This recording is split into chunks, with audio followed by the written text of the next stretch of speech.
What is up, our good people of the internet? We are happy to be here with you, hanging out where sports meets that thing called life. This is another edition of Tortora and Alford, as we always start off our week with you through football season with Isaac Alford, myself, Dan Tortora, inside a wake-up call with Dan Tortora, which is, of course, inside of the Cafe Cubal Studios. 3501 James Street, 324 West Water Street, 401 South Salina Street, all in Syracuse, 343 Fayette Street in Manlius, New York, and on the corner of Route 11 and Taft Road at Sweetheart Corners in their drive-through location. This edition of Tortora and Alford is on the heels of Syracuse taking on Clemson and losing on the road, and ahead of Notre Dame coming up this weekend.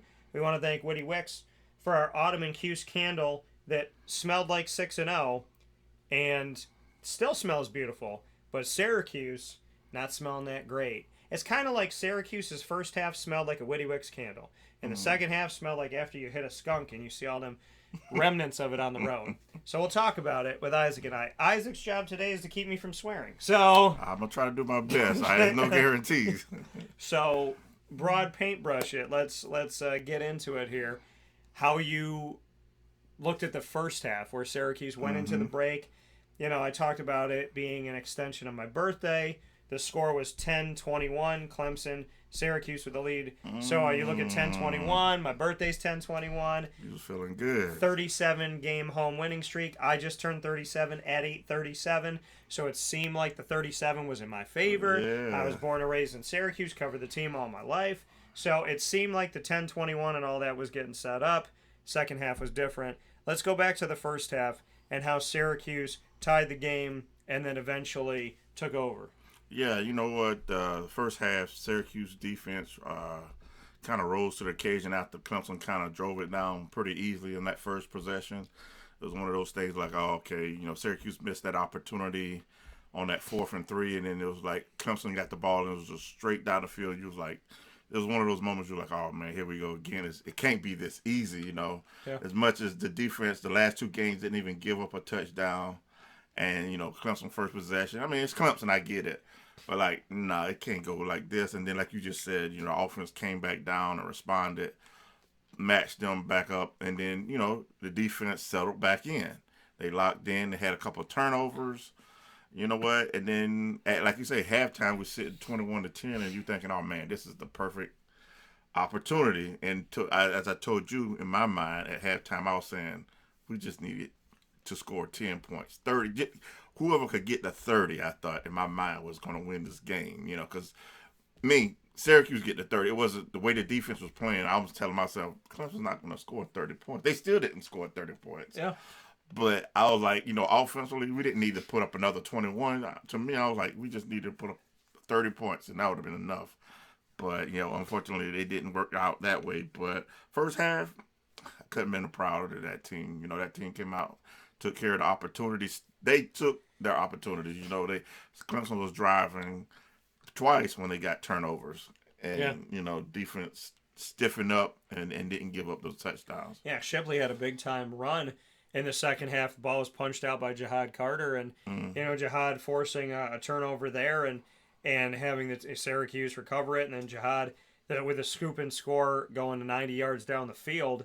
And I said going into the game, Syracuse has to score first. They didn't, but they tied it. I said they got to create turnovers. They got 2 interceptions on DJ Uyunglele and 2 fumbles, and both of those recovered. So you were +4 in the game, and turnover margin until the last couple seconds of the game where Garrett Schrader threw an interception on a telegraph pass.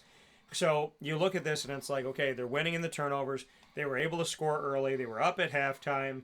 Sean Tucker, you know, had already scored in the first quarter. There was good things being done, and the defense was coming to play, and they were making huge stops. But it was kind of went out of the sails where Syracuse takes their first drive, and they have this stupid decision, in my opinion, of on 4th and 3 when, well, they had attempted to kick the field goal, and then they had called the timeout. Dino blows a timeout early, but it ends up working in their favor because they missed the field goal. And then instead of sending the field goal unit back out, on 4th and 3, they try to go for it, and the ball gets batted down. And just to me, you don't go – I know that last year I said I questioned why Dino didn't go for it on 4th and 8, losing to Wake Forest in the second half. I questioned why he didn't go for it on 4th and 1. I questioned why he didn't go for it on 4th and 2. and he said, 4th and 5 and whatever. He's like, there's a difference between 4th and 8 and a 4th and 1, and if it's 4th and short, I'm going to go for it. But then he didn't those couple times. 4th and 8, he needed to. 4th and 2, 4th and 1, all those he needed to. This one, you're on your first drive. You've scored on your first drive numerous times this season. You're on your first drive. You got a short field goal. You're right outside of their red zone. This is a time where I don't understand the 4th down. Yeah, I didn't either. I mean, I guess even the timeout took me off guard, but I guess the play clock, I wasn't really watching the play clock because we're usually a pretty good special teams setting up, the field goal kicker and getting out on the field on time, and kind of, it didn't look like we delayed anything, so maybe the clock took me off guard. Maybe it took the field goal team off guard too. I mean, they did get the snap. Well, I don't know if they really got the snap off or not. Apparently they did, because they called a timeout before the kick. But yeah, it was just one of those spots where, yeah, you want to go up first, like you said, you want to score first and kind of put the pressure on Clemson. But for some reason they didn't give Andre the shot, and we know Andre can make that kick. Yeah, the first attempt came up just short, but I would have enough confidence in him giving that a second chance. Yeah. Well, and again, because, 4th and 3, and it's the beginning of the game. Mm-hmm. So to me, I mean, it was really frustrating to see that, and then how quickly Clemson, like you talked about, was able to move down the field and score, and it looked like Syracuse's defense had no response for Will Shipley. You're not going to stop him, but you hope to slow him down. Mm-hmm. And, but Syracuse, just a little over 2 minutes later, Sean Tucker ends up scoring the first score by Clemson, 7:45 mark of the first quarter. And then at 5:30, Sean Tucker, 12-yard pass. Then we go into the second quarter, tied up. Jihad Carter has a 90-yard fumble return, scoop and score. And you think about that 90-yard fumble return, which means Clemson was in the red zone. Mm-hmm. And then you look at the Shipley punch out there, and that was another run where Shipley was going to put him in a really good position. So not only Syracuse getting a turnover at any point on the field is a good thing, but getting it where they got it prevented 2 scores from short yardage. Mm-hmm. And then Schrader runs it in. You're up 21-7. BT Potter gets a 44-yard field goal with 7 seconds left. It's 21-10 at halftime. Nobody scores in the third quarter. And late in the third quarter, there's a 3rd down and way long, 3rd and 25. And here's Syracuse running Cade Klubnik out of bounds, right? Mm-hmm. And so they're taking Cade all the way out of bounds, and then they make this stupid play. And I understand you go back and watch this, that, whatever, but you don't touch the quarterback once they cross that white line. And they went after the quarterback. They get called for it. And I think Cade maybe let's say got 8 or 9 yards. Yeah, if so that. It was still going to be 3rd and long. Mm-hmm. Still going to be 3rd and 15 or 3rd and 17 or whatever, or 4th and 7, whatever it was. And so we're looking at a situation where it's going to be 4th and 17, 4th and 15. You're going to get the ball back. You give them a new set of downs. Then you get another penalty after the play, and that hits you again. And now all of a sudden they go from punting the ball away to being on like your 10. Mm-hmm. And that entire drive of those 2 stupid penalties where you didn't control your emotions. I understand that the team is excited. I understand that. I mean, you got Clemson on the ropes, on the road. You're winning by 2 scores. You're getting after it. You're doing what you can. You're doing a great job, but you have to hone yourself in. Dino has to corral the team. The team itself, these players have to have their responsibility, and they didn't. And their emotions ran chaotic. Those chaotic emotions turn into penalties. Those penalties turn into short yardage. And what would have been getting the ball back turned into giving up a score. And in my opinion, the game was never, ever the same after we saw in the top of the 4th quarter with Phil Maffa running in that 1-yard run.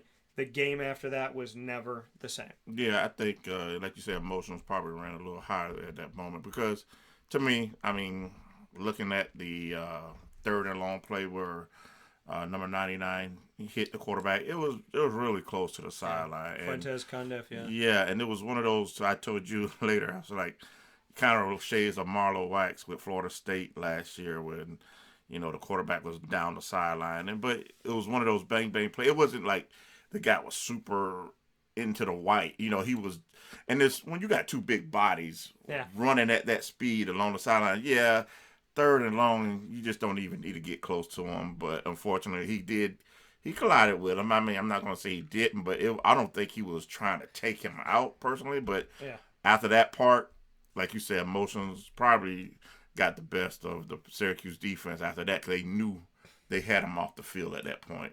And like you said, that just compounded that drive into a score. And then since that, other than that, the Clemson defense stepped up. You just got to say what you say about that defense in the second half that shut Syracuse down in the second half when they scored 14 offensively on you in the first half and not to give up anything in the second half. Yeah.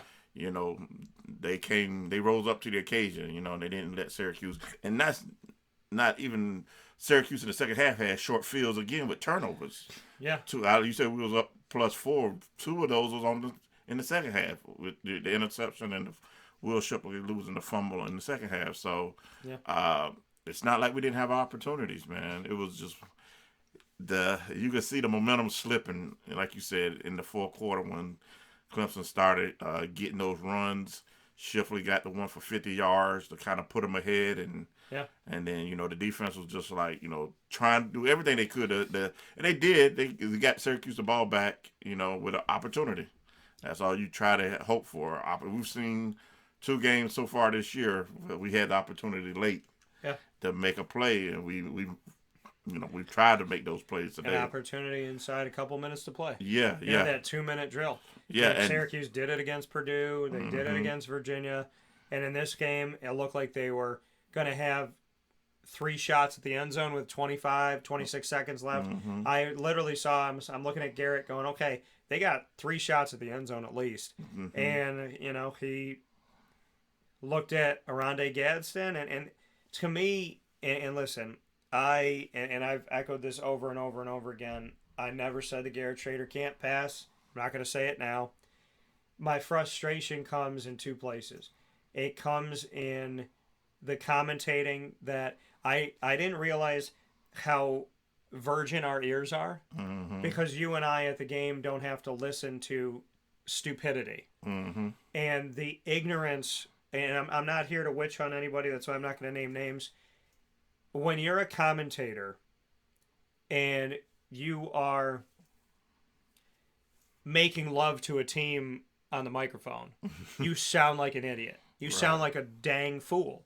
And I don't say it unless it needs to be said, but I almost muted this game because I said if we played a drinking game and we all took a shot every time the commentator said Syracuse looks fatigued, you would have been drunk in 5 seconds. You would have been drunk. You would have been drunk from the 3-minute to the 1-minute mark. You would have been friggin' passed out in the corner before the fourth quarter. And I can't stand there and listen to the stroking of the ego and all this stuff. I mean, I watch it when the Philadelphia Eagles Super Bowl against the New England Patriots and when they beat Tom Brady and the crew, and I'm listening to one of the commentators, and I literally wrote, "Just make out with Tom already and get over it. Your sexual frustration's coming out over the air. Just get over it." And I'm not, and again, like I said, I'm not naming names because I'm not here to witch hunt. I'm talking about this game as a broader paintbrush. It is a cardinal sin to be partial. I picked Syracuse to win some games, lose some games. I'm from here. I was born here, raised here. And, I say what I feel.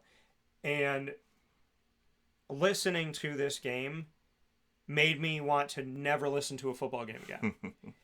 And I was so sick of it. And for me, watching this and watching the unfolding of all of this and how this game really broke down, getting back to Garrett Schrader, they kept saying, he has one weapon. This is a team that doesn't have any known receivers. And if I'm Courtney Jackson, if I'm Trevor Pena, if I'm Damian Alford, Javon Cooper. Yeah, Javon Cooper, who caught it, who was trying to make things move here. Anthony Quealy. It's not that Syracuse, and first and foremost, let's go back to it statistically in the first 6 games. Multiple receivers have caught a touchdown pass from Garrett Schrader. Yeah, Oronde Gadsden has 5, but apparently these commentators never look down the sheet.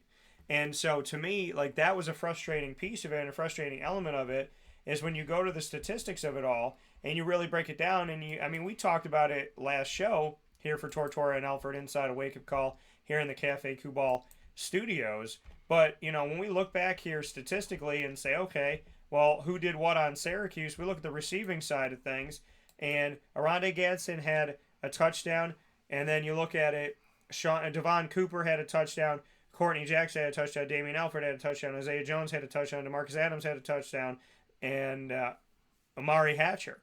So there's a bunch of different guys that have scored. You're looking at there's more than that, but just talking strictly receiver or tight end, you got 1, 2, 3, 4, 5, 6, 7 different receivers or tight ends catching a touchdown pass this season from Garrett Schrader. My issue is, one, with the commentators being uneducated and ignorant to Syracuse's game because they didn't do the research because everybody was saying that Syracuse was a bust. Secondly, I shouldn't say everybody because we didn't, because some people in this world actually watch games before they open their mouth. But the comma to this is all Garrett needed to do was have a bunch. Put a bunch set in, get a triangle there, get a bunch to the right, bunch to the left, and have Arondé in that and have him run the middle of the field where they expect it, decoy, put the other two guys out.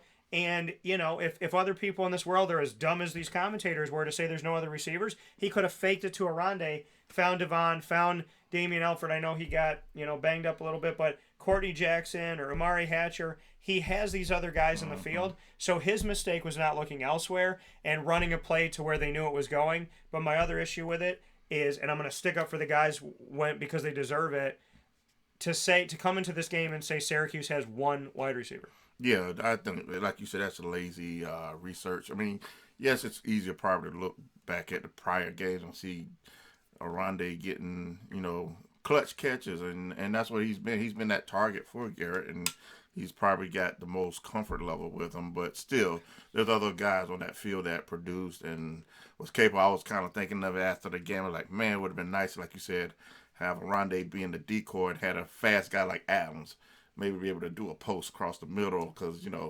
something other than, and then not like you say, not to pick on Schrader, but yeah, sometimes he do lock in on Gatson because he has great hands. I thought that one play where Gatson, they said he dropped the ball, he went up high. It looked like he had it long enough. Yeah, the ball hit the ground, but eventually the ball, it's going to hit the ground, but you got to see it. It's in his hands. He's got both. Yeah, he got over and came down. His and then elbow at the hit. end, you see it kind of roll. But I'm sitting here going, but how much contact you got to have before the ball going to touch the ground? I mean, he has both hands on it. First question I asked myself was, if that was Clemson in Death Valley, it would have been a catch. Yeah. The first question I asked myself was, if they were down and they were trying to win and they were trying to come back, what would that call be? And my gut was that the officials would have called that a catch. And listen, I'm not trying to put it on. I'm just saying, I mean, a play like that, I'm going to put it to you like this. Clemson would have gotten that call at home, I believe, and any one of the Patriots would have gotten that call. Well, look what Damian Alford's nice grab along the sideline. They didn't want to give him that one. Looking at it for 10 minutes. It's obvious that there was space between the toe and the sideline, and it took them 5 minutes to make and they couldn't figure it out. And they're like, let's go to our resident, rules guy. And they go to the voice of him, and he goes, it's clearly a catch. And then after that, the commentators were going, well, yeah, it looks like a catch. And I was like, wait a minute. Y'all just said it wasn't a catch, and I don't know if we can tell. It's a close call, and I don't know. Can they overturn it? Right. Then you go to your rules guy, and your rules guy goes, it's a catch, and they're like, well, if he said it, then it's, you know what I mean? It's like. But I was just waiting for the guy to come from under the hood and say, a point for the review. If I would have lost my mind if you would have said that was a complete pass. But, but no, to your point, though, earlier, this team does have capable weapons, but then it kind of do go back to the coordinators. We know this offense is a multiple offense. Obviously, from down to down, they like changing personnel, bringing people in and out of the huddle. And, sometimes, and I get it now that finally they start to go to Arondé, but, you still got the sprinkling guys here and there. They did have Devon get a couple catches early in the first half, and then he kind of disappeared, Arondé, that was that second possession. It was like the first possession, they ran the ball with Schrader with the keep, and they didn't get anything out of it. Then the second possession, they look, okay, we got Arondé. They hit him, and then they went away from him until like the second half. So sometimes the coaches got the, if another team can't stop it, bring it back. And then if they're not, and then if they're adjusting to it, then now you make your adjustment to it. So, but we've seen a bunch of these games that Syracuse has been able to get away with it, but it's like you see Devon Cooper and you don't see him for 2 games. Mm-hmm. You see Amari Hatcher 1 time this season.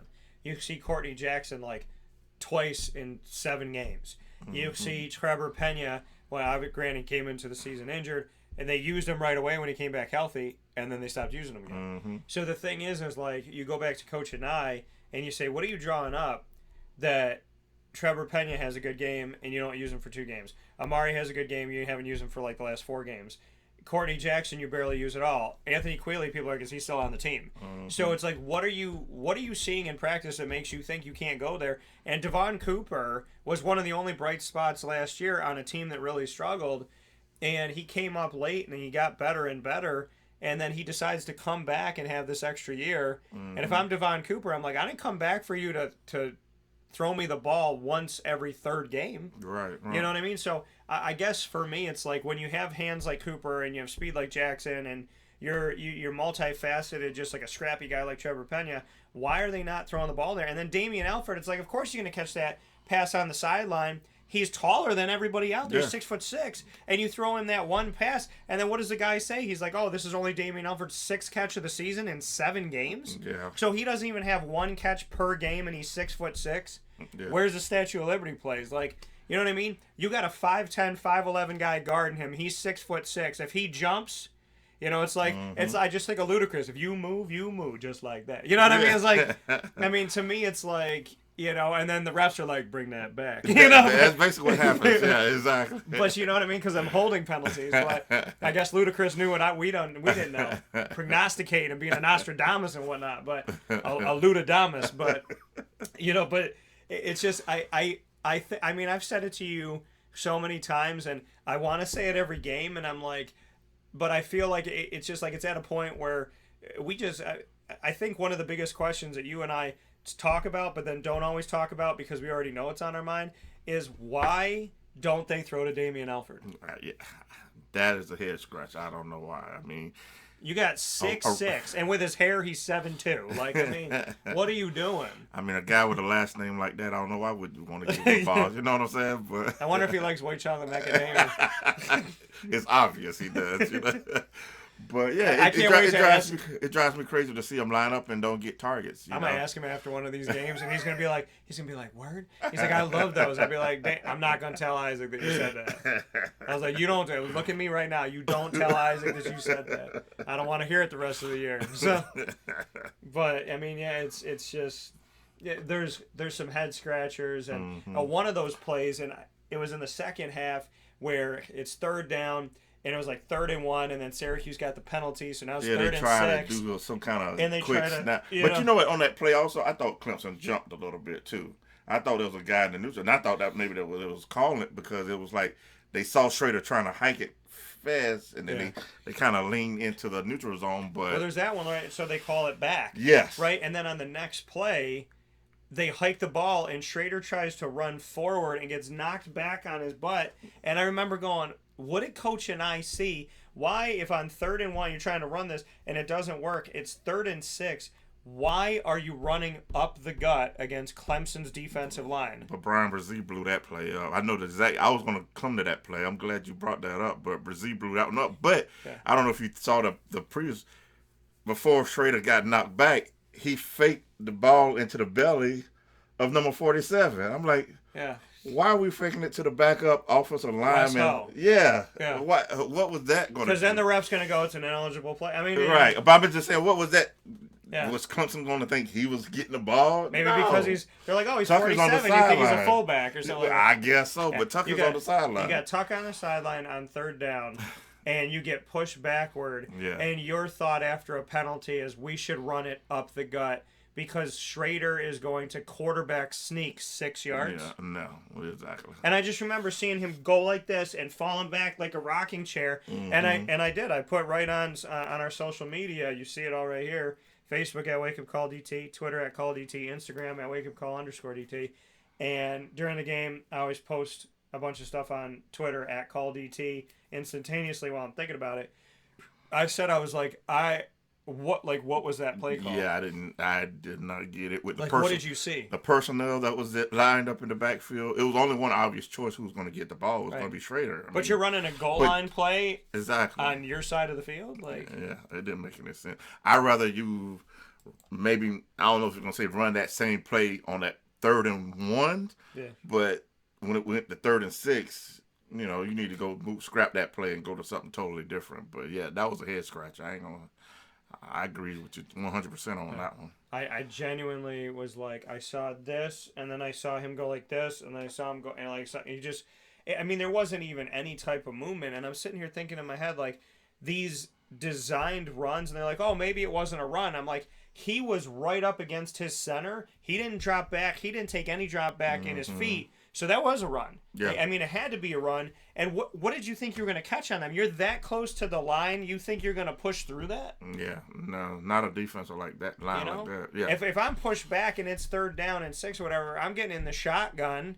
I'm going to give myself a little bit of time. I'm going to survey the field. And I'm going to try and move when I have to move. But that's something that I said about Garrett Schrader going into the game is he needs to know when to hold it.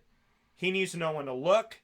And he needs to know when to take off. Because he has some good runs, and sometimes he bails himself out. But there's other times where I'm sitting here going like, why are you doing this? And the thing is, once that pocket started to collapse, so many times in this game, he would run out to the right, and as soon as he took off and he turned, those guys on Clemson are so fast on that line that the moment he came out of the pocket, thinking, oh, they're going to get me in here, the guy would shift out and chase him, and he's got to run back and try and curl around. Schrader was not going to get away with a lot today, and I couldn't stand how many times we saw him roll to the right on the run, because I'm thinking in my head, if you got to lose yardage coming around like this, he thinks he's going to turn the corner, and I was like, the best you're going to get is back to the line of scrimmage. At best, or because of the sudden change in movement, you got a lineman trying to block somebody going one way, and once the defensive lineman shifts, that's automatically, the ref sees this, and now it's pulling on somebody's shirt, and now we, like you say, take it back, And we've seen that a couple of times when he did get outside and made a couple of yards, but guess what? There was a yellow flag on the ground because of holding. So, Clemson defensive line is too powerful, too strong for broken plays like that, the way you think you're going to just get around the corner. Now, there were some nicely designed runs in the first half. I give them credit. But second half, they just didn't run the ball. I mean, we had the lead. It was almost like, and I told you this, I said, I don't know, I think something's more wrong with Tucker than what they kind of saying, because even on his long runs, he would go out of bounds and then tap his helmet and check himself out. How many times do we see Sean Tucker tap himself out, So either they're just, hiding something that, is obvious that we could see.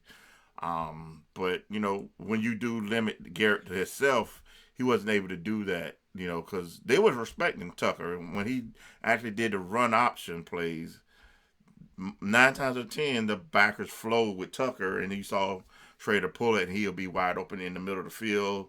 He gained about 6-7 yards. But when you take that option away from him and put Tucker in motion, or just straight up pass play, like you just said, that scrambling 9 times against a defense like this is not going to get you positive yards. Yeah, in Syracuse, we look at these games here. Syracuse had 18 penalties against Louisville. They had 3 penalties against UConn, 9 penalties against Purdue, 12 against Virginia, 8 against Wangers. Oh, I'm sorry. Is this first? Oh, that's first down by penalty. I'm sorry. I'm reading the wrong thing here. Let me go to superlatives. But, I was like, that's not right. Syracuse had about 500 penalties. But they're probably leading the country in that one. Sorry, folks. I made y'all feel good for a minute. Let me take it back and tell you the right thing. But, Syracuse in these games have had so many penalties. In this game, if you're playing the home game, Syracuse had 47 penalties. Clemson had 3. No. But all real, Syracuse had 10 penalties for 88 yards.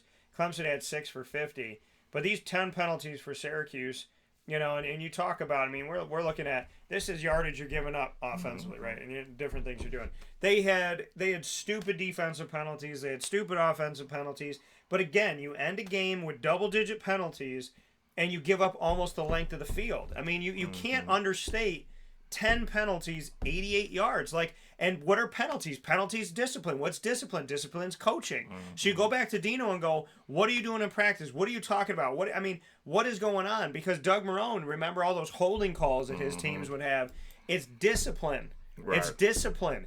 And it's ridiculous to see, do you know how debilitating it is for a team to get a first down and to grab it, get over that first down marker, turn around, see a flag, and know that you're coming back. You're Garrett Schrader, you're running your butt off, you get around the corner, you get the first down, then you turn around, you're like, oh, it's holding, and you got to go back again. Or being Syracuse going like, oh, Trevor Pena going like, oh, I'm going to jog out onto the field, we're going to try and score. Oh, wait, we pushed them out of bounds. Now it's a first down for them.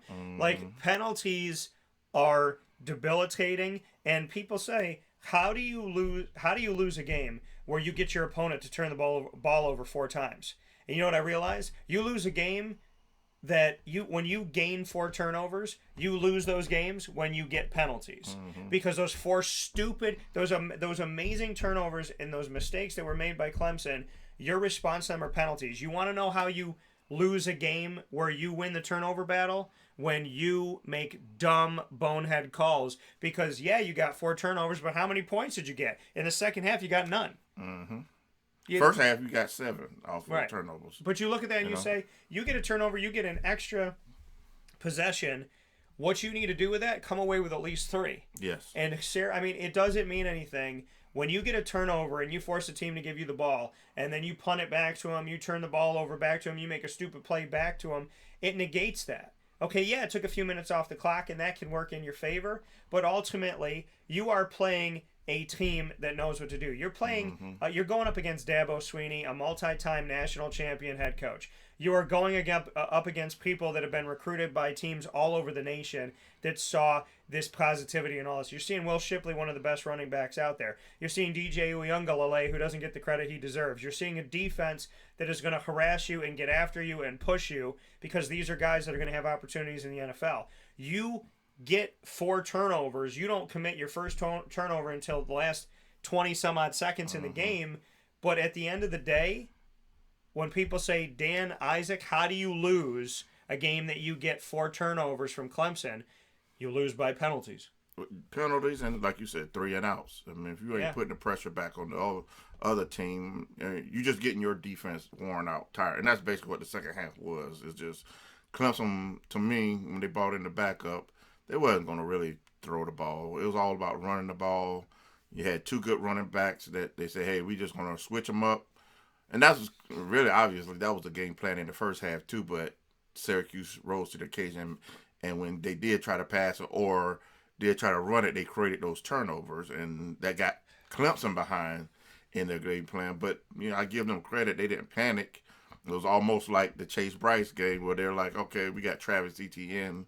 We're just going to keep swinging, and who somebody's going to make a bad angle, a bad mistake, missed tackle, whatever the case may be, and we see it happen again today. So when you don't take advantage of those opportunities, or somebody turn the ball over and giving you extra possessions, yeah, you got it back, like you said, but all you're doing is just taking a little time off the clock, but you're not really sustaining the drive. Right. To even give your defense enough time to catch their breath, 3 plays is just, we always joke that orange is the new fast, but sometimes the new fast was the new 3 and out. Yeah. Back on the sideline. Like I said, orange is the new 3 and out. I mean, how many times have we seen Syracuse, you get the ball back, but what do you do with it?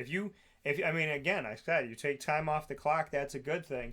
But at the end of the day, if you're not scoring, somebody else may be. Right. And when you take those, when you put yourself in those situations, you have to score.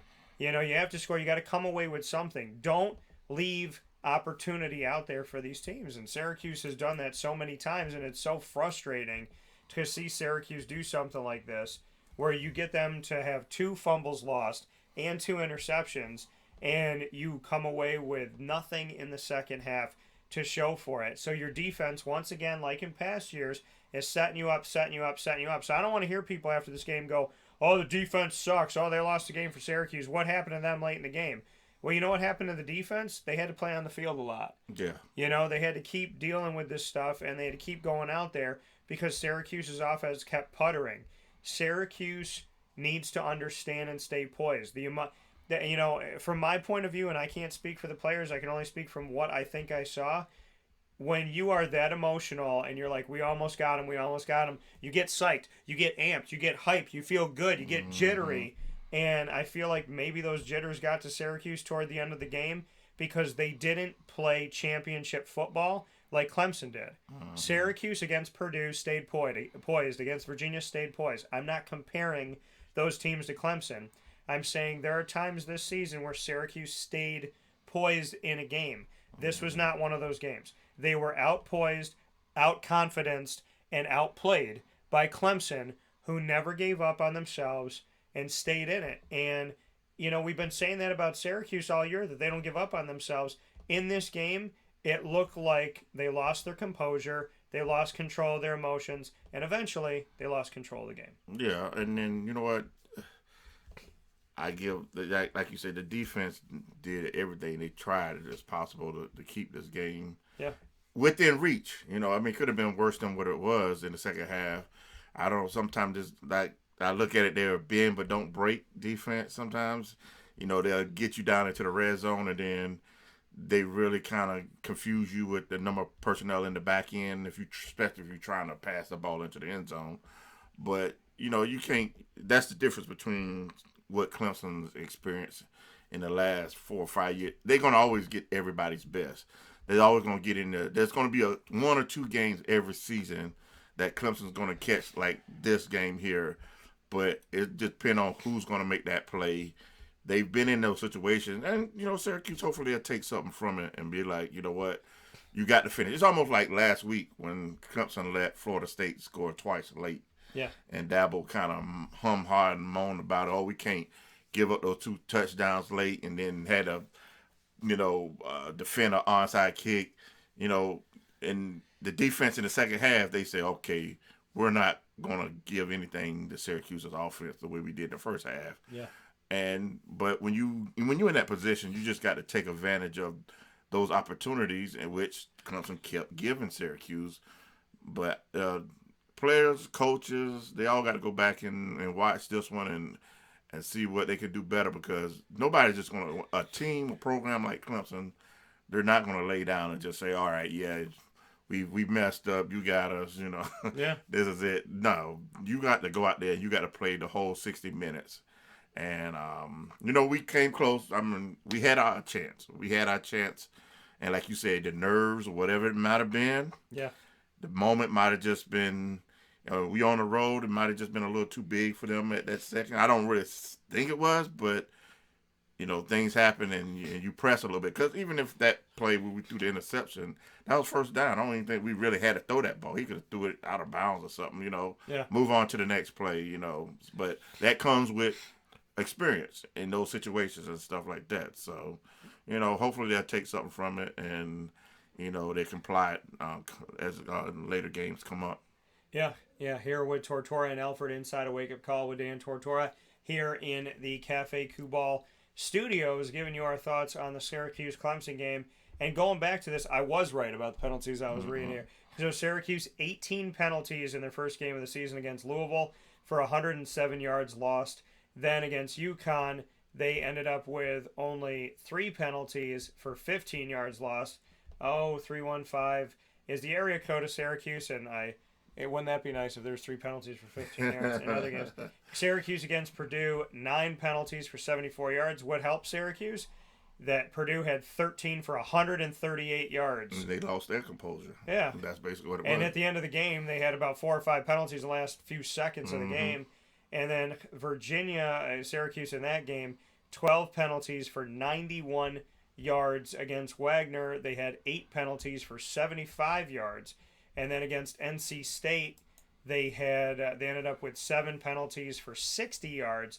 And then in this game against Clemson, Syracuse rounds things out here with 10 penalties for 88 yards. So you go back and you look at it, and you have multiple games where you have double-digit penalties. Just stupid penalties. And there's also another thing to say about this where you're like, well, Dan, some of these games, you look at it and say, well, they only had 7, they didn't have 10, or they didn't have 12. It's also when you commit these penalties. It's what you do with it. And in this game, it was probably the most egregious party foul in the fact that when Syracuse committed the roughing the passer, the personal foul out of bounds, when you had that penalty, probably, in my opinion, is the worst penalty for Syracuse all season, because it's the penalty that changed a punt into a new set of downs, which turned into a touchdown, which turned into another touchdown, which turned into a loss. So to me, there was no more egregious penalty this season than the one committed in Death Valley late in the third quarter going into the fourth quarter, where Syracuse just let their emotions run high. And then there was a penalty after that where you knock a guy down and you're standing over him, and it's just like, you have to realize that you got it. Now, do I go back and look at that pass interference call and say to myself, is that pass interference? He wasn't turned away from the ball. He was turned like this. He had his hand up like this, and then he turns, and they said something like, oh, well, when he tried to hit the ball, he came down with his full force of his arm, and I was like, who cares? If he's looking like this, and you're the receiver, and he comes down like that, he didn't go like this, and with the ball coming, he didn't hit the guy with the ball coming in. He saw the ball coming. He went to knock it down, and they're like, oh, because he followed through or came with the full force of his arm. I'm sorry. I've never heard that as a description for pass interference before in my life. Right. Both players are playing the ball in the air, right. And so I don't He's facing the ball with his hand up. Right. And they're like, oh, well, what did he do with his other hand? Right. He didn't rip the thing away. He didn't hold the guy's arm down. He didn't even pull him down. Yeah, he had his arm on his off shoulder, but that still didn't. The way that ball came in there, he didn't really jerk the receiver out the way or anything, but that was just... if I'm guarding you like this, I don't understand what I'm doing to interfere. I'm looking at the ball. I got my hand up. Right. I got my other hand behind. I mean, it's got to go somewhere, right? There's only a few places it can go. Right. So I'm not holding you here. I'm not hitting you here. I'm not jabbing you here. I'm up like this. And they're like, oh, well, he came down. What does it matter what he came down with? He played the ball, and as it comes down and comes in, he didn't do anything to obstruct the receiver from making a play. No, he didn't. But you know what? You give those refs those calls, those opportunities, and how many times have we seen it in those games where it doesn't go our way? Because late in that game, Schrader went out of bounds on a push play from a Clemson player on our sideline, and yet again, there's no calls. And what do the commentators say? They're like, oh, well, that looks like it could be a missed call. Then they come back from break, and they're like, that was a missed call. Anyway, you know what I mean? I mean, there's nothing they can do about it at that time. But it's like, you know what I mean? It's like, Syracuse committed this penalty. Look what they did. And yeah. And they're like, oh, well, that was a missed call on Garrett Schrader. Well, let's get back to the game. and I remember going back. I mean, and there was one of the points during the game where the commentator said, and it's almost like, I'm hoping he maybe thought about saying it before he said it, because they're going to commercial, they go to the graphic, and he goes, we'll be back in just a moment, as Clemson's about to score. And I was like, you're saying it like it's an inevitable. Right. You know what I mean? And so, I mean, okay, they're on the 1 yard line. I think most teams are going to score. Right? So, especially teams that have a multi-time national champion head coach like Dabo Swinney, who I respect. Or just the talented players they got. Yeah, exactly. So, I mean, and one of the things that was really, really frustrating, we talked about it off the air, is that when Cade Klubnik came in, he's rolling out on the first touchdown that the Clemson scored in the second half.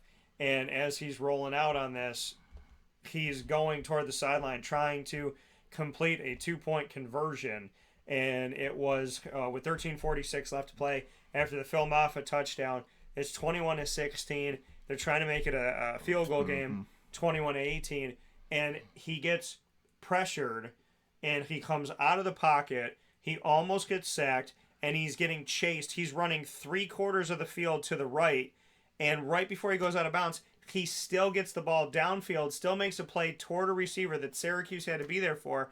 And I'm sitting here looking at the defense going, what the hell was that? That you got this man running for his life, and he still made a play on the ball. Right. There's Right. no way in hell that man should have done that. And you know what? They're going to go back to plays like that when Cade Klubnik, as a freshman right now, when he eventually takes over and he becomes the quarterback of the future after DJ or whatever happens after the season, when Cade eventually takes over, they're going to go back to plays like that and they're going to say, we saw something in him back then where this freshman came in as the backup quarterback and didn't give up on a play and somehow running out of bounds for his life was able to like run all this distance, still stay focused, and still make a play on the ball. Because if he does something like that now and he gets better, he's going to make those plays and he's going to complete those. Yeah, and I really honestly feel like that's going to be a play that they're going to go back and go, look what he did as a freshman, and don't be surprised now that he's completed the last 3 2-point conversions he tried. Right. But yeah, definitely going to have to go back and watch the film on that play because he did.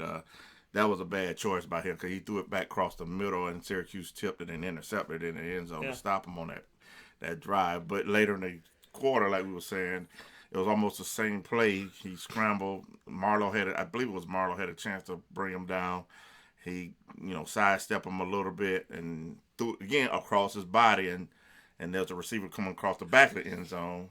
Yeah. And, Johnson was on him for a long time, so you know what? It was a good play by the receiver to make an adjustment on that ball. But he has the arm talent. But, again, my thing is the second half, I didn't think they was going to give him so many plays where he was going to throw the ball. It was a lot of quarterback draws, a lot of running with the running backs just to kind of wear the defense down to me. Yeah, ultimately it comes down, it's frustrating. A huge play by Steve Linton to grab DJ Uyunglele. And when they went back and they showed that, they said, listen, you didn't wait for your blocker to pick up. When DJ rolled out to the left. I think that was Cade. Oh, no, that was Cade. Yeah, that was right before the penalty play. Yeah. So when Cade rolled out, my apologies. Mm-hmm. So when Cade rolled out, and I'm happy that I have Isaac and not an ex-wife to yell at me and tell me so because Isaac and I, if we correct somebody, remember that, we go get cookies. If my ex-wife was like, hey, don't you know that you're stupid? I told her to check her tone before I put the inside voice outside. There you go. It's so great to not miss somebody. So it's but no, that was a good point though. I mean, he a young quarterback not really understanding his protection. Yeah. And he rolled and Steve made a great sack, and then I'm like, all right. 3rd and 24. Yeah, we here we go. And we kind of beat the horse to death on what happened next. But because they went back and they said, you got to wait when you come out. You got to wait for your blocker. They said your blocker was there, but you didn't let him pick the guy up. And if you had waited to do that before you came out left, he would have picked him up. You would have had space, but because you didn't, you got blown up on that play. And those are things that Cade Klubnik, I'll learn from. He hasn't had a ton of snaps. Very inexperienced moment. He didn't, like you said, he hasn't been in that pressure moment yet. Yeah, he played early in the season, but again, they're down. He's trying to manage the game. You know what? And that's why I said, moments like that, you said he's not ready to drop back and throw it, scramble to the sideline, throwing it back across the middle. No. And then that pass interference play was almost just like a Hail Mary to me. He was like, let me throw it hard as I can, far as I can. It was like in the coverage. It wasn't like he was throwing to a receiver running wide open. The cornerback was step for step with the wide receiver, as you said. And then, you know what? Here come the yellow hanky. And the thing is you go back and you look at this and you watch these plays, and it makes me think of Eric Dungy.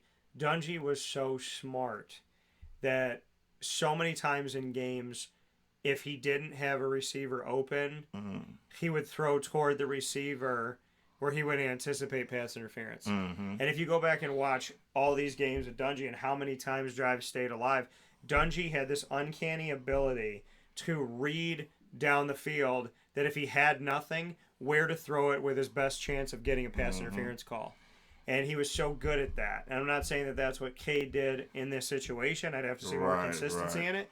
But I look at these games and I go back to Eric Dungy and 4th down at Clemson and how close they were. And I go back to looking at the 16-6, the first game that Syracuse played against Clemson in Death Valley when they came into the ACC in 2013. The first time they played them was 2014.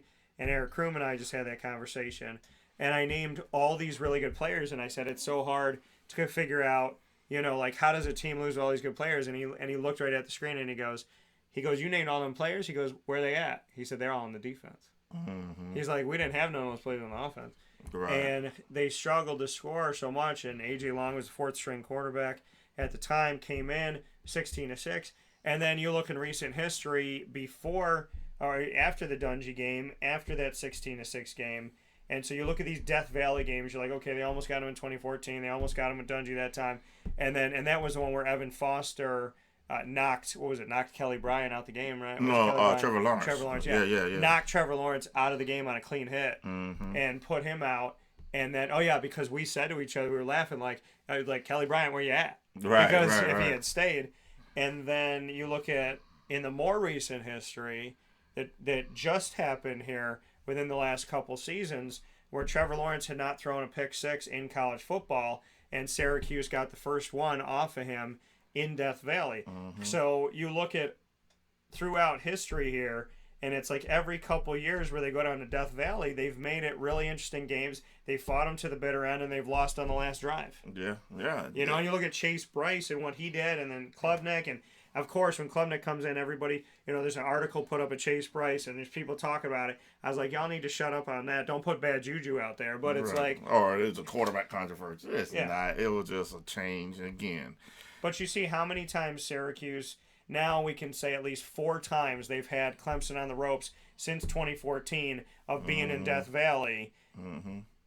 Almost every time they go down there, they make it a game, but they haven't finished the game yet. And I thought today they would, and they didn't, and they let themselves down. Yeah. But it's like you look back on this and you say, you got 4 times in Death Valley in the ACC against a national powerhouse, typically ranked in the top 5, sometimes being a reigning national champion, and you fight them to the bitter end, and it's just those last couple possessions.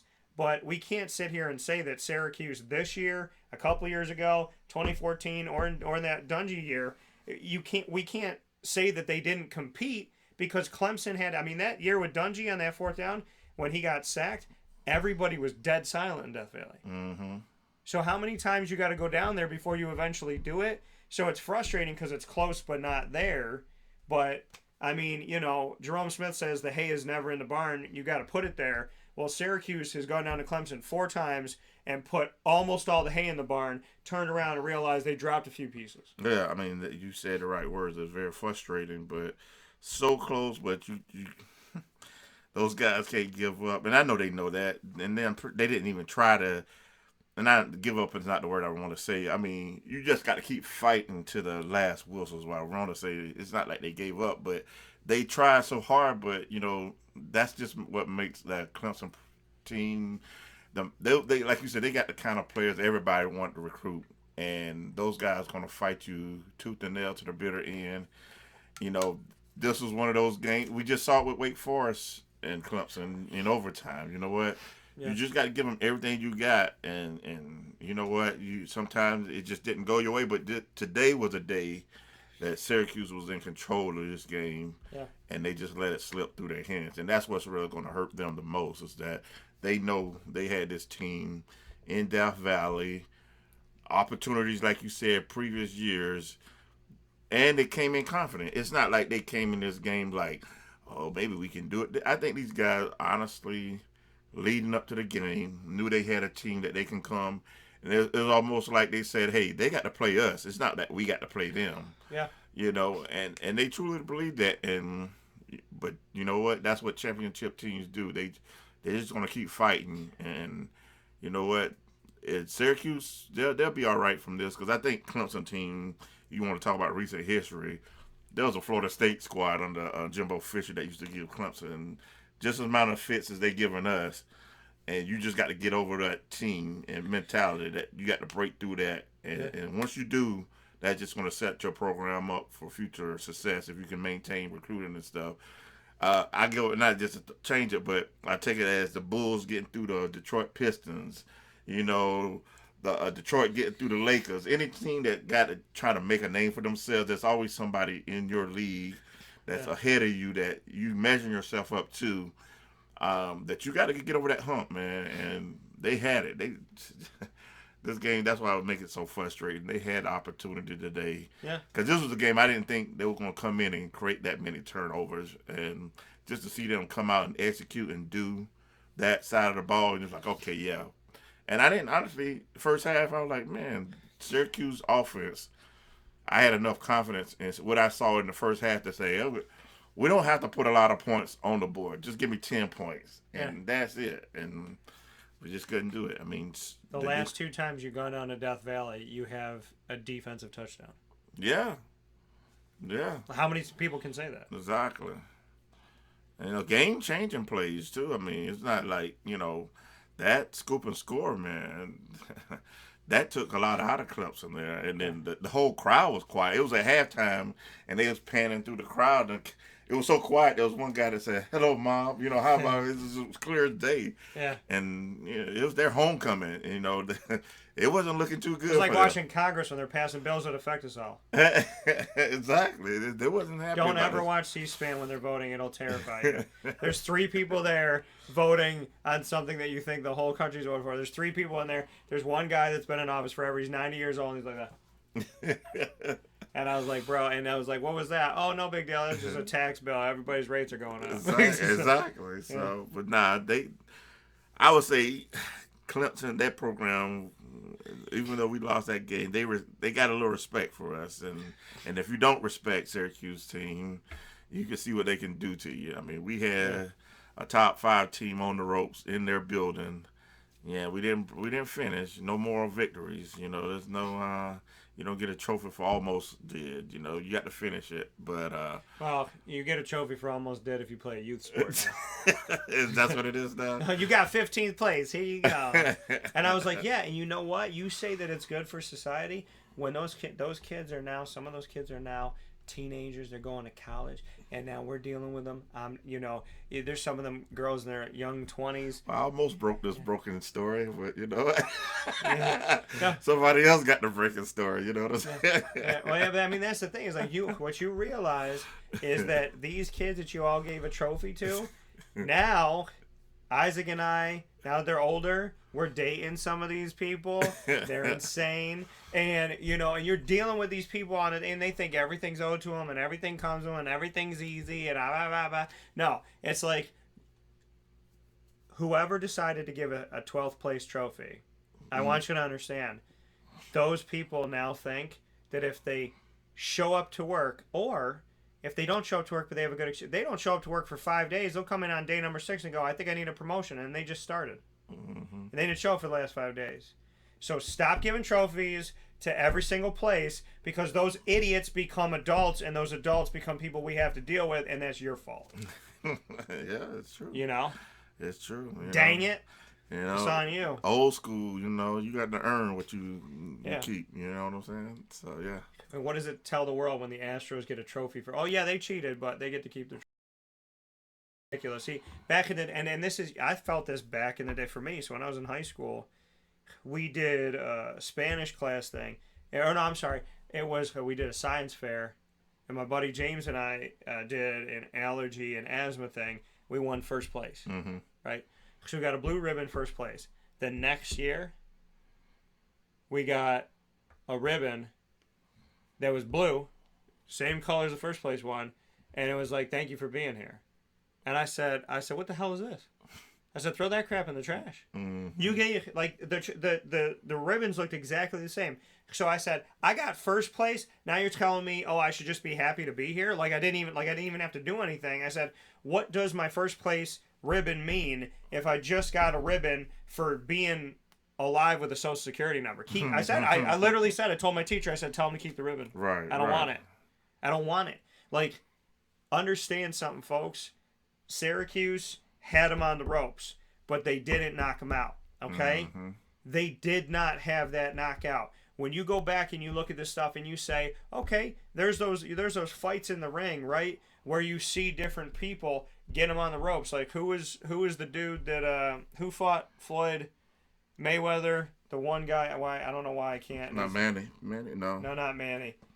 It was, oh my goodness, it's the Irish guy, McGregor. Oh, McGregor, yes. Yeah. So Conor McGregor, right? he went 10 rounds with Floyd. Mm-hmm. He's got, he's going after Money Mayweather, right? And then he wants to go do the kick and do different things. And they're like, well, you're not playing that sport. And then he's got him. He's going toe to toe. He's going 10 rounds. He's trying to get to round number 11. And then Floyd was like, I'm done playing this guy. Bop. You know what I mean? Right. Floyd was just waiting. He was like, go ahead, hit me. And then he just withstanded him and bang, bang, bang, down. And that's what Clemson did. Clemson said, all right, what you got? What do you got? And they knocked him, and they put him on the ropes, but Clemson stayed up. And Clemson was bruised, black eyes, still fighting. They said, what do you got, Syracuse? And late in it, Syracuse got a little lazy, did a couple stupid things, and there's the Floyd Mayweather Clemson, bang, bang, bang, and knocked you down. I mean, listen, championship contenders are in the ring. They might be beaten, they may be bruised, they might be bloody, they may be down, they might be tired, they might be sweating, but as long as they're standing up in the ring and you haven't knocked them out yet, the game still plays. And Syracuse's mistake in this game is that they forgot that they had Money Mayweather in the ring with them. Yeah, Money Mayweather, and Money Mayweather's a defensive player too. So you may think you got him, but he know how to box defensively, and like you say, he's gonna wait for that right opportunity, and you ain't paying attention, and that body blow gonna take you down. He might not knock you out, but he's gonna take you down to the mat, and he's gonna take you on the scorecard, and that's basically what Clemson did. They body blowed. I think even Dino used that analogy last game, and somebody asked him how that NC State game was. He's like, "Did you watch the game? It was body blow, and then exactly the same thing. This game here, if DJ was wailing and throwing interceptions, and Dabo was like, oh, no, we got to get somebody in here to throw some body blows here, because he's just swinging and missing. And you know what? That's what Clemson did. They wore him down, and you know what? Syracuse, like I said, I'm proud of them. They'll learn from it. The season's not over with, you know what? But the opportunity to be top of the division, in control of your destiny, of the Atlantic Division. Because now you got to hope Clemson loses. Yeah, exactly, and they really don't play anybody now. They fought all the tough fighters in their ring. Yeah. We were the last hope. They played Florida State. They played NC State. They played Wake Forest. They played Syracuse. Now they got Notre Dame unranked, Louisville unranked, Miami unranked, South Carolina unranked. Right, and Louisville and Miami, that's basically it. I mean, and Miami lost to Duke today. Not to say anything bad about Duke, but I mean, just say Duke having a hell of a year too. Yeah. But you know what? Yeah. So now Syracuse needs to work on that Mayweather jab. Yeah. Because that's the thing, like you said, Mayweather's defensive, like Clemson, right? They let you hit him a couple times, and you think you smart, and that was Syracuse. You got those emotions. You smirk like, we got you, standing over him, smirking like, I got him. But you forget, Mayweather might let you hit him because he knows his hit's going to come harder. His blows are harder. So he lets you come, and McGregor's, like, oh, I got him. And then he just bang, and, you hit him like that. And that's the thing. I said that. I was like, Conor might have gotten more hits in, but Floyd's hits were harder. Yeah, exactly. And that's like Clemson. Syracuse got a lot of hits in, but Clemson stayed in the ring, and at the end of the game, they hit harder. And if you go back and you watch that McGregor-Mayweather fight, you're sitting here like, what is going on? Like, what is Mayweather thinking? And it was like 3 hits, and that was it. Mm-hmm. He was just like, bang, wait, bang again, wait, and then he was like, all right, I'm done with this dude. Bam! And I just remember being like, and today I was like, yeah, there's on the other side. Yeah, exactly. Well, because Syracuse outplayed Clemson for 70% of the game. Yeah, exactly. But you gotta win the back half, right? Like, it's all about some of these games. You look at it, you look at baseball, even make that analogy to football. You could have a great starting pitcher, but do you have a good closer? Mm-hmm. Or a bullpen, right. You can't give it up, at the end. You can't get too cocky just because you got to. Yeah. You throwing a no-hitter, but the starter's tired. Now, somebody else got to carry the torch. And, the defense, again, they did the best they could. They kept the offense in the game. Yeah. I mean, it's not like Clemson blew the doors open, but they did enough to get the lead, and then you were just praying that the offense could put something together. Basically, Clemson defense stood up to the task in the second half. I'm pretty sure they got challenged in the locker room, and they're like, all right, this is not out the way we play defense here. and let's hold them to whatever they try to hold. Well, they hold us to 0, but yeah, that was the most disappointing part to it. And it's something in the Dino Babers era that keeps shaking its head, which is other coaches make better adjustments at halftime than Dino. Mm-hmm. Dave Doran has done it with NC State, even though Syracuse beat him this year. Dave Clawson has done it tremendously with Wake Forest. Mm-hmm. I think they were the game where Syracuse was up like 28-7 or something at halftime, and they came back and Wake won 63-45. So you look at those games and you say, okay, Dave Clawson at Wake Forest has made better adjustments than Dino over time. Dave Doran's made better adjustments than Dino at NC State over time. Dabo Sweeney at Clemson made better adjustments than Dino at halftime over this span of Dino being in the ACC. There's a bunch of teams that have done. Jimbo Fisher did it at Florida State. Mm-hmm. Like, there's people that outsmarted Dino in the second half, and that's the thing that you have to realize. You might be commanding the first half, and that's all well and good, but that's why you play 2 halves and you play 4 quarters. Mm-hmm. And so many times Syracuse went in, and in that 15 minutes, I always say this to myself, I wonder what Dave Clawson drew on the board. I wonder what Dabo Sweeney drew on the board. I wonder what Jimbo Fisher drew on the board. I wonder what these coaches put on the board, because whatever they put on the board was better than what Dino put on the board. Mm-hmm. Yeah. I mean, there's no arguing against that. We've seen that. I remember, I want to say it was Willie Taggart, and I think this is early in Dino whole Orange's new fast. We played South Florida, I believe, in the Dome. First quarter, I think South Florida came out with the wrong defensive game plan, and Syracuse is up 14-0. Yeah. And South Florida like, oh, hold up, we doing something totally wrong here. And I think that was the only points Syracuse scored. And I think with the athletes South Florida have, I think the Flowers kid was the quarterback. Then they came back and it was like 28-14 or whatever the case may be. But like you said, there are teams that was a Brian Ward defense too. But but you see other teams do go in there and they make the adjustments, and this team just gotta have to go back in and look at what they did. Brian Ward's defense. Yeah. Go ahead. It's like my goodness. I just like, oh my gosh. Yeah, it's a flashback. When you say Brian Ward's defense, that's like an oxymoron. It's not real. I was like, Brian Ward's defense. That's yeah, like, he wasn't an offensive coordinator. He was a defensive coordinator. I tell people that all the time. I'm like, I always thought Brian Ward was the offensive coordinator for all the teams Syracuse played because he was really good at it. But it does. It makes you sit back and say, what adjustments are not being made? Coach and I, who we've given a lot of credit to, mm-hmm. In this game, the play calling in the second half looked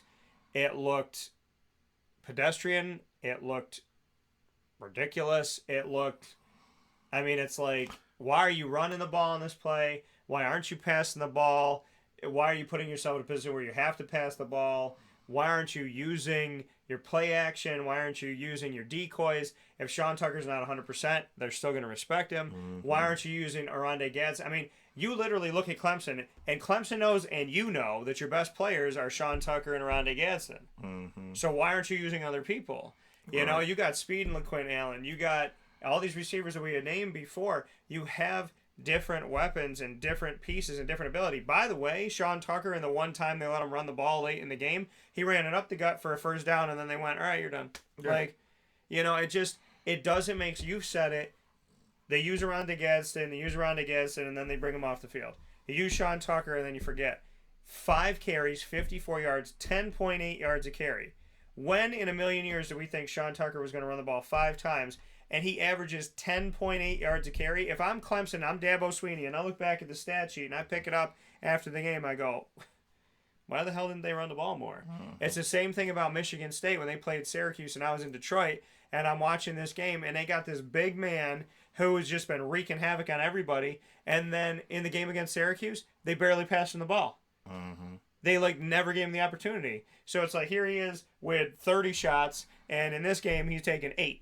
And you're sitting here going like, did you try to lose on purpose? So when you look back on this, it's like, you don't use your best asset. Is like going back to the Sean McVay first Super Bowl opportunity where Todd Gurley's standing on the sideline in his jersey with his helmet on, and they're running him a couple times a game in a horribly defensively ugly, awful Super Bowl. And then at the end of the game, Sean McVay goes, Todd was fine. I should have worked him in more. And I'm like, should have worked him in more? Yeah. You got an MVP on your team and you forgot he was there? This must be. But to go back to the other point, too, another reason why they didn't probably run effectively or as often, penalties. Like you said, penalties got you behind the yardstick. You have a 2nd and 5, and then all of a sudden, false start or a hold, God forbid it was, if we went on a straight or scramble. Now it's 2nd and 15.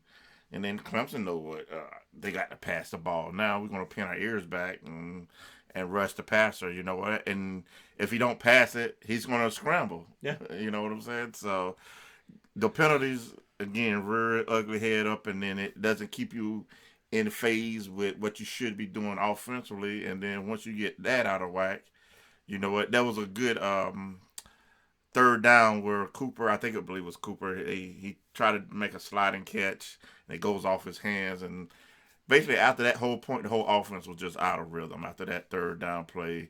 Yeah. Early in the 3rd quarter, that they didn't convert. And then after that, it was just almost like they were, if it wasn't a penalty, they was just going backwards. But they have to clean a lot of stuff up on tape when they watch themselves and get ready for this Notre Dame game.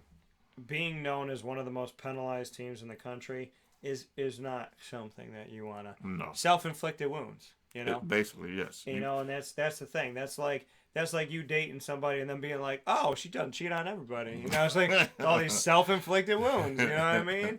Or you're like, oh man, I told all my girlfriends that I'm dating this one guy, and they're like, oh man, he done steals from everybody. Going in your purse when you're going to dinner and whatever. I mean, it's like eventually you have to realize when it's on. No one on this planet that is your adversary needs your help. Mm-hmm. And Syracuse gave Clemson a birthday cake, but it wasn't their birthday. So, it's like I credit Clemson because, yeah, they got the birthday cake, but they blew the candle out. So Clemson did the work. Syracuse created the opportunities. And this is a game that Syracuse lost. It was in their hands. They had it. I would say the same thing about Clemson if it was flipped the other way. This is not a Clemson win. This is a Syracuse blunder. And it's just, and they won't talk about it. Mm-hmm. Like I said, after this, you say 27-21. Nobody will look at the score. If Clemson goes and does what we think they're going to do and they go undefeated the rest of the season, and they go 12-0 and they play in the ACC championship game and they win the ACC championship game, nobody's going to talk about how close this game was and that Syracuse had it. They're going to say Clemson's 12-0, and they're not going to care about anything. Right. And that's the reality. The only thing Clemson has to fight right now is an AP poll and a coach's poll that thinks the Big Ten is really good at football. When I'm like, oh, okay, well, if you get to play all this easy stuff, listen, if everybody in school has to run the mile and all you have to do is eat a cracker and then smile at the teacher, think about it. 20 people in your class running the mile, and they're telling them they got to do it in 13 minutes. And then there's Steve over there and going, do you like your crackers, buddy? And he's eating and going, crackers are good, coach. And they're, you know what I mean? Like, that's Michigan and Ohio State to me. Everybody's out there running the mile, and Steve's eating the crackers. Michigan State, Ohio State, they're out there eating some crackers. And they're like, you already got an A. You need to worry about it. Tell your mom I'll be home later. I love dating your mom. You know what I mean? Like, whatever it is. So... And that's probably a good analogy. But looking back at, you said the word tired. Mm-hmm. And besides the Big Ten this season getting all this, a lot of seasons getting all this undue credit, you know what I'm tired of? Mm-hmm.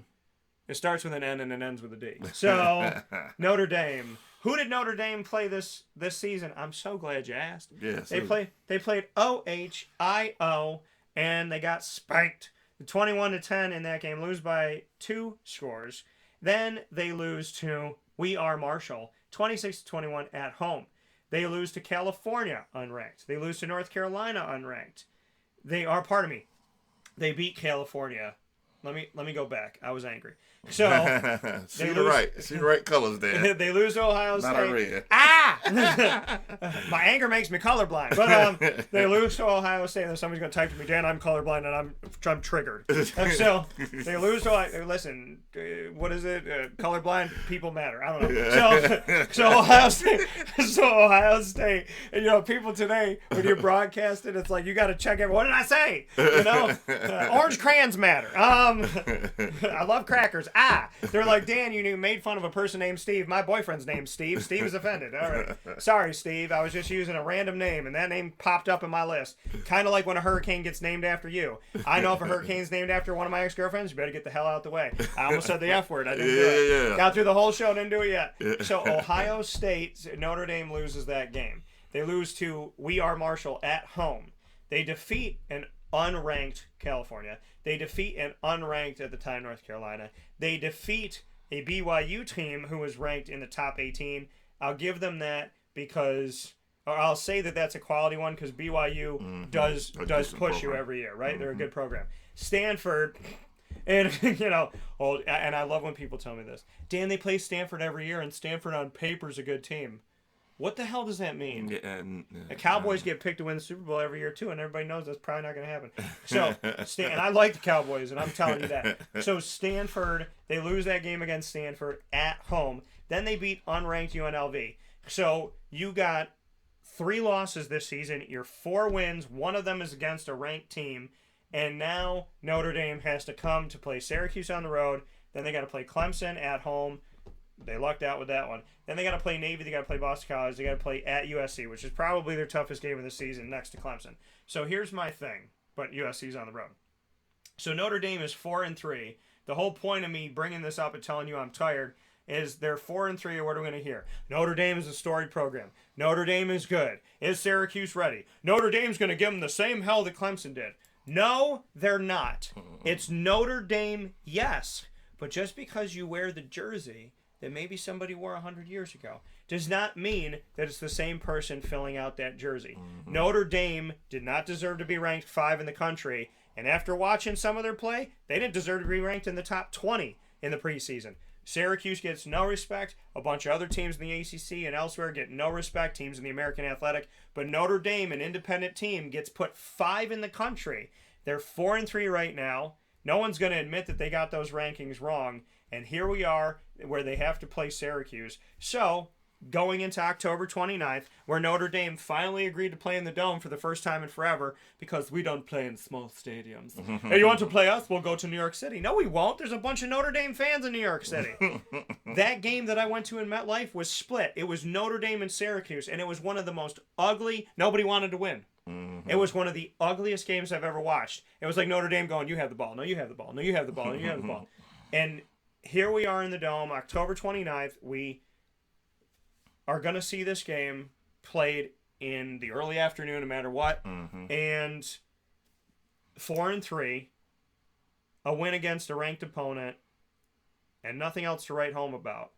So my question to you is, what are your thoughts on Notre Dame, as we're now seeing a barely above 500 team that the nation's best rankers thought was a number 5 team in the country? Well, I think they're going to probably try to do exactly what Clemson and NC State just do to the Syracuse defense. I hope that Syracuse commits penalties. Hopefully they commit penalties and run the ball against them. I don't think they really have a seasoned quarterback right now. I think they're on their backup, but sometimes we know what backups do with us. So not saying that's a plus, but you know what? Notre Dame, yeah, it's a name, household name that everybody, like you say, give them respect when they haven't earned it just yet. You know what? But you know what? I think this Syracuse team has been battle tested in games this year. They've been in scenarios. Yep, we just gave up our first loss. Hopefully they're pissed off, just like the rest of the Dome was going to be come this Saturday. And you know what? Let's take it out on somebody else and get that good old winning feeling back. What I'm concerned about is the fact that this is Notre Dame. And because of that name, that I think they get unfair advantages because of that and their history. At the same time, I get concerned for Syracuse to come in this game, be feeling like crap because of Clemson and giving that game up, and coming into this matchup and trying to move forward, that if any part of Syracuse's brain, and 100% it's got to be on Notre Dame, if any part of it's still on Clemson, what I'm concerned about is, as much as Notre Dame doesn't look good this year, I'm concerned that Syracuse will have the big eyes. We're playing Notre Dame, and this game might turn out Syracuse making Notre Dame look like they're a better team than they are. Right. And so this, to me, is a trip 'em game. It's a game where they're coming into the Dome. It's big. Their fans travel all over the country. They're like Cowboy and Yankee fans. And so and Steeler fans, what are you going to do when you're in this situation? If there's a lot of Notre Dame fans in there, if they're loud, and if you get caught up in this, we're playing Notre Dame, because everybody's got a Notre Dame story, right? So I think the biggest thing, and they say this all the time, and people say it's coach speak, but coach speak and cliche to me are one and the same. They're things you hear a lot, but they're probably true. Right. And the coach speak is, don't let a loss beat you twice. And this thing with Syracuse is, this is your first loss of the season. You're 6-1. Yes, you're bowl eligible, but don't rest on that laurel. You need to win out, and you need to put yourself in a situation to be in the best position you can. And to be in the best position you can, you control your destiny, and you play the games in front of you. Syracuse has Notre Dame. They can't let this Clemson game beat them twice. They have to let it go. And for the first time this season, we're going to see if Syracuse can let go of something that didn't. They were able to get away with a lot of penalties in the past. They didn't get away in this game. Now we're going to see for the first time, can this Syracuse team in 2022 move forward, have a short memory, and focus? Yeah, I think they will. Definitely defensively. Again, like they said, coming into the Clemson game, they were like, the mentality, I like what they had. It's not that we got to play them. They got to play us. Same thing with Notre Dame. Notre Dame got to come to the Dome. They got to come play us. And so far, we lost on the road. Our only loss at the moment. We've taken care of business at home. We need to keep that. There's something to say when teams can go undefeated.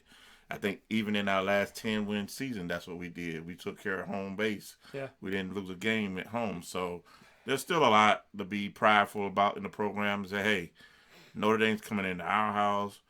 If they're going to beat us, they're going to have to take it from us. But like you said, you can't hold your head down and think, Clemson. We're not playing Clemson next week. We're playing Notre Dame. And, I think, like, defensively, I don't think they're going to have a problem turning the page. Now, the offense now, they just got to find their mojo again and find, like we say, it's good that OG is getting out some catches and making some incredible plays, but there's other players out there, and that's up to the offensive staff to figure out how they're going to spread the ball around.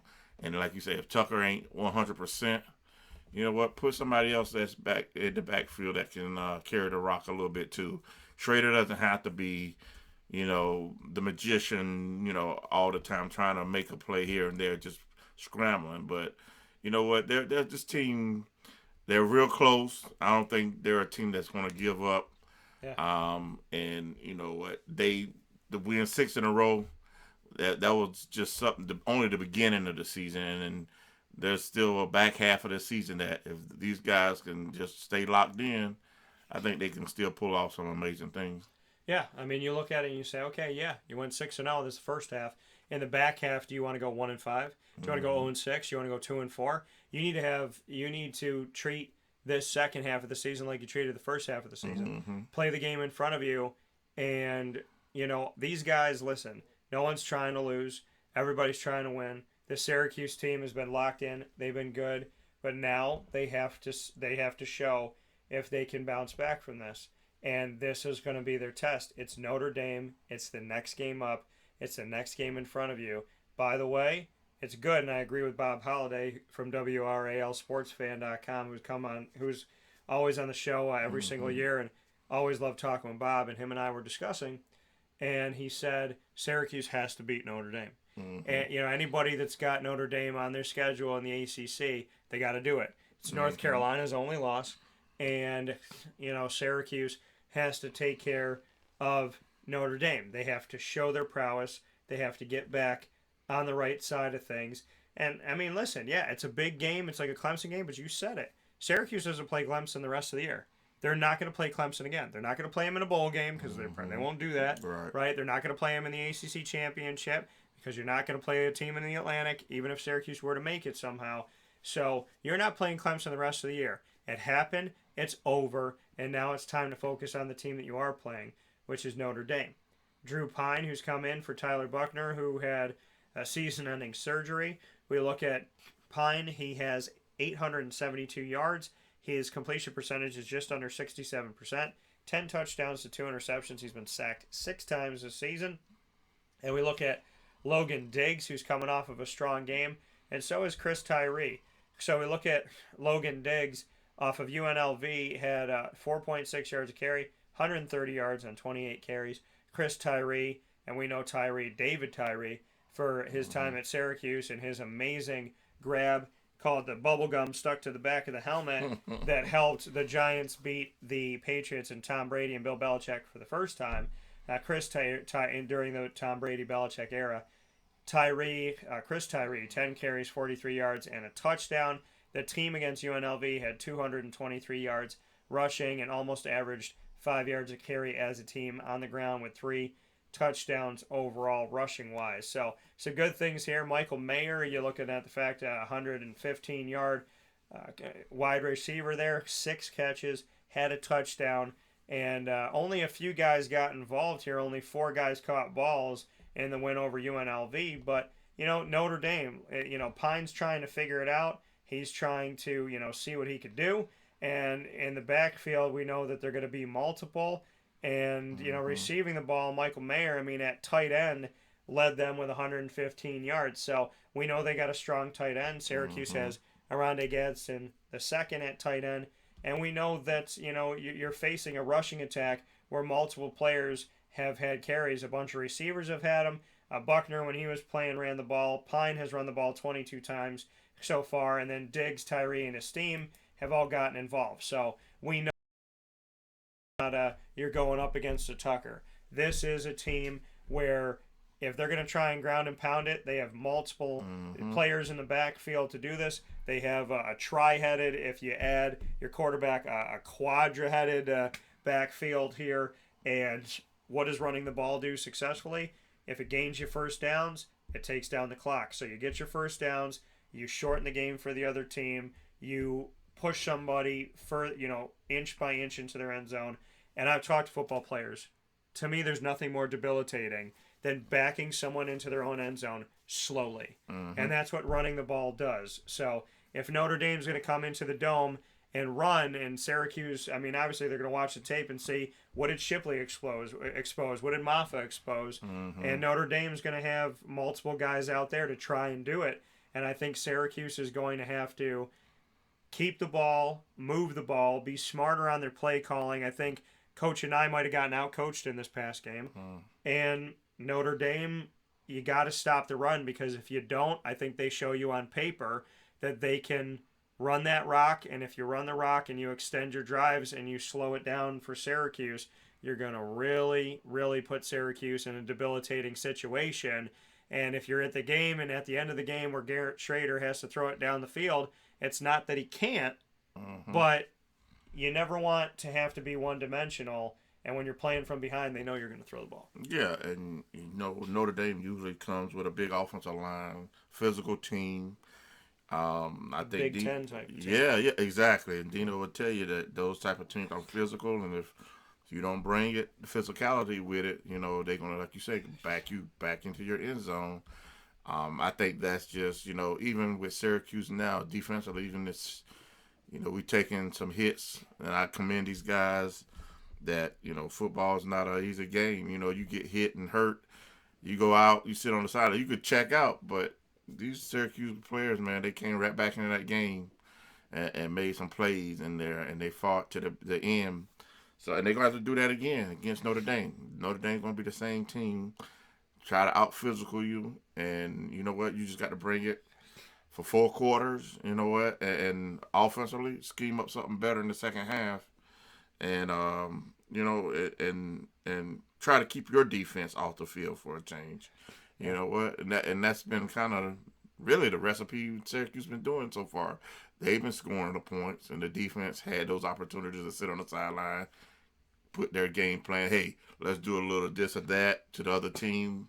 You know what? When we ain't trying to catch our breath and stuff like that. So that's just football 101, man. If you can run the ball and they can't stop you, then there's no better feeling when you're doing that to an opponent.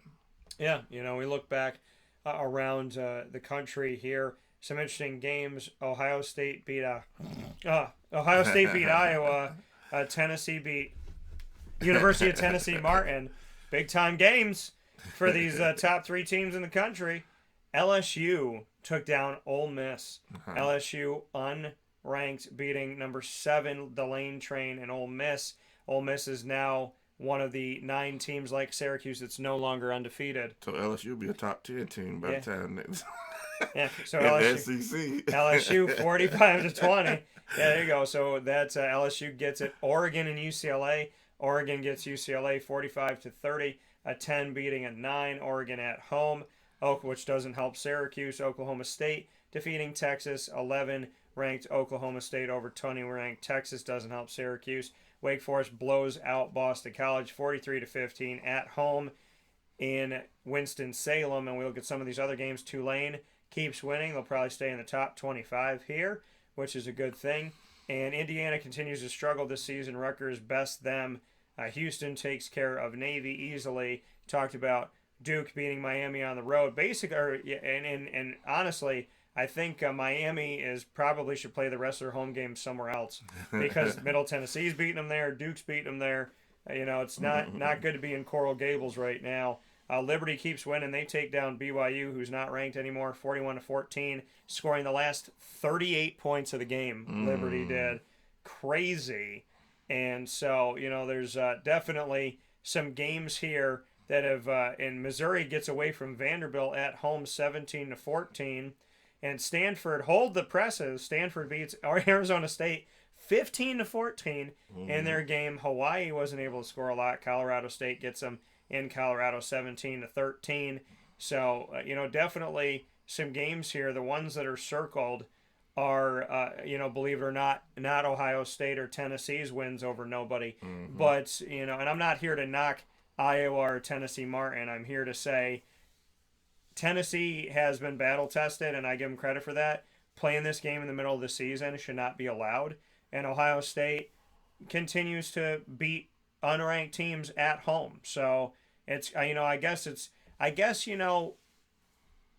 when you're on vacation, sometimes it's tough to get out of the hammock. But when you get to lay in it the whole time and your toughest thing is like, do I touch the sand too early? That's kind of Ohio State. It's like we're on vacation and I'm laying in the hammock, but what if I want an extra drink? How do I get out? Well, I'm sure that the College Football Playoff Committee will help you with that.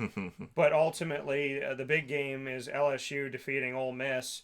And, I guess you could say Oregon taking down UCLA and Oklahoma State taking off Texas as they try to stay in the top 10 or move into the top 10. Yeah, definitely some good games. Like you said, that LSU game definitely surprised me because the SEC's been so tough this year. And for that Ole Miss team to fall, that says how difficult a league that is. Yeah. LSU is 6-2.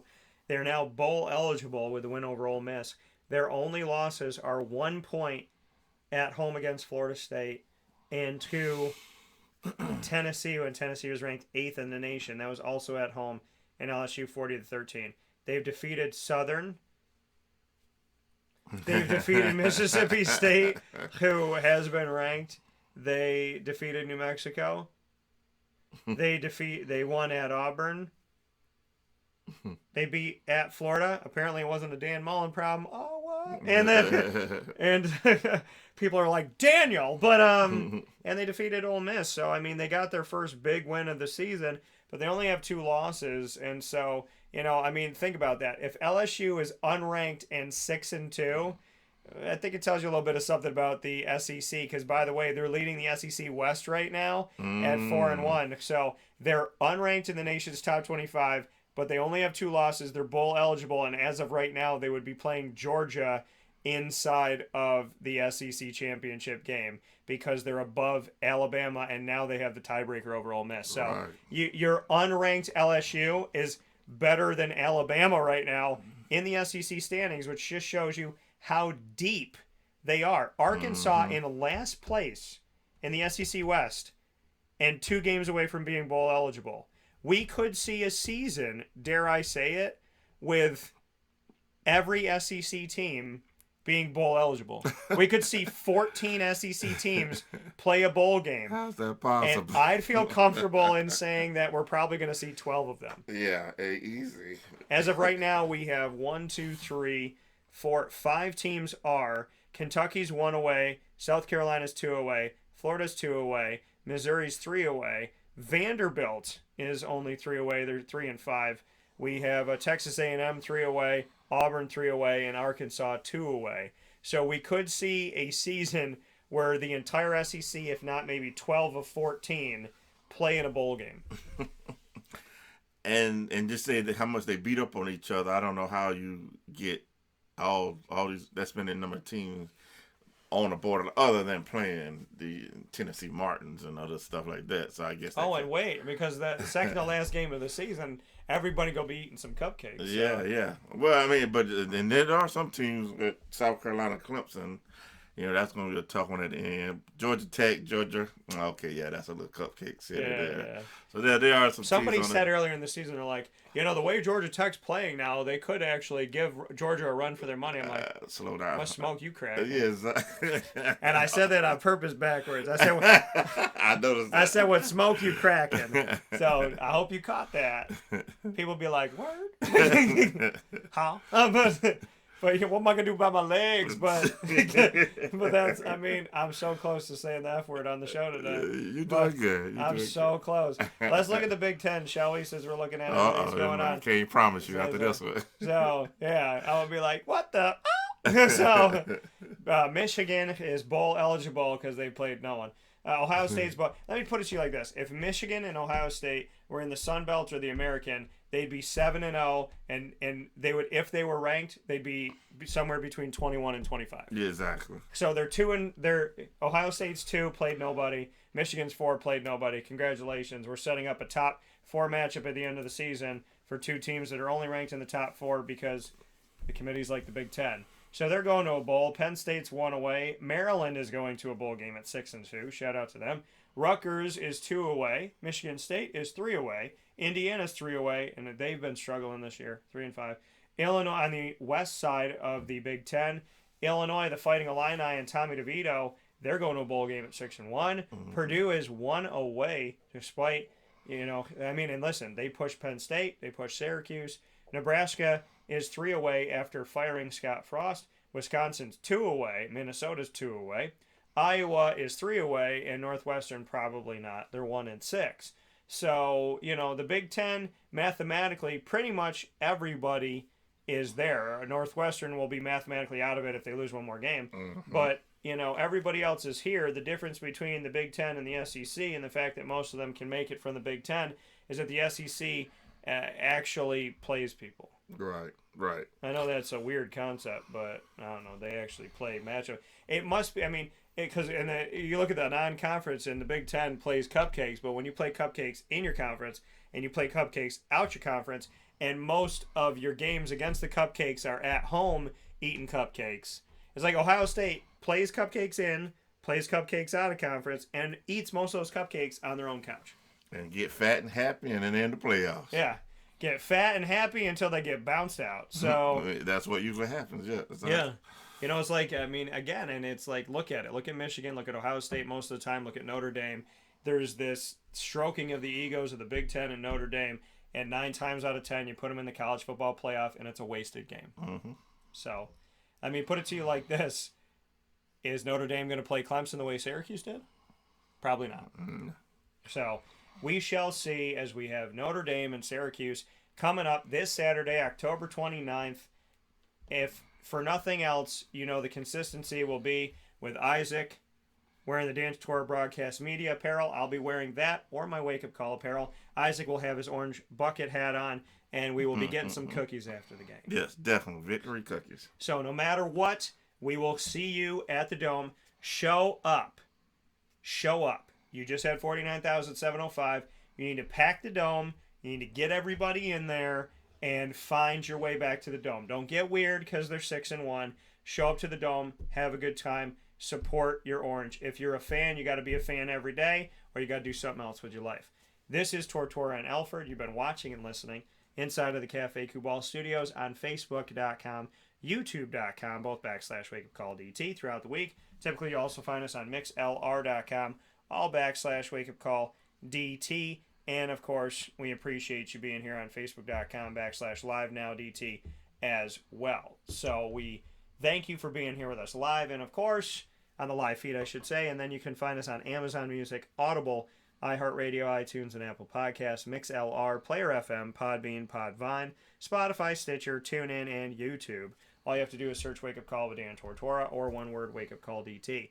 Thanks to Cafe Kubal, Carvel DeWitt, the Wildcat Sports Pub, PB&J's Lunchbox, Canine Camp Dog Daycare, Avicoli's, MON-FRI's Kettle Corn and Popcorn Factory, Honda City of Liverpool, Chick-fil-A Cicero and Chick-fil-A Clay, Pizza Man, Canine Campground Dog Boarding, Chick-fil-A Watertown, Mother's Cupboard, and of course we are proud to be the exclusive multimedia marketing partner of your.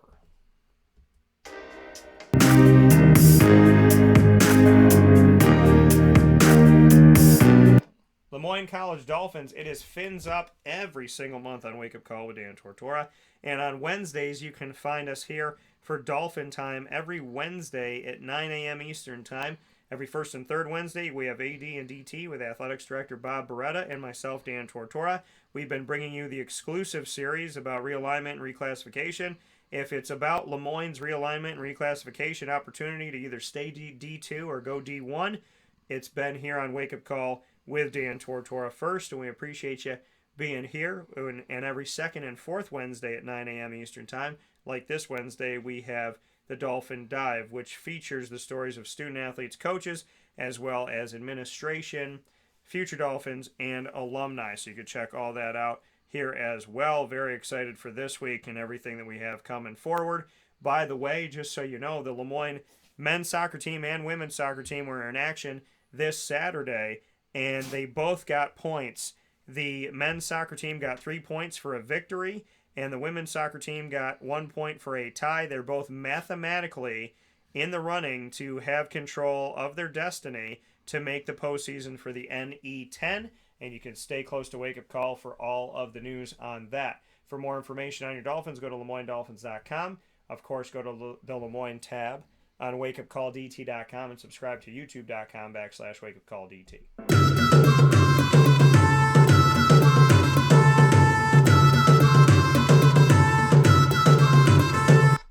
The Bryan and Stratton College Bobcats of Syracuse come to you every single month on Wake Up Call with Dan Tortora and our exclusive multimedia marketing partnership.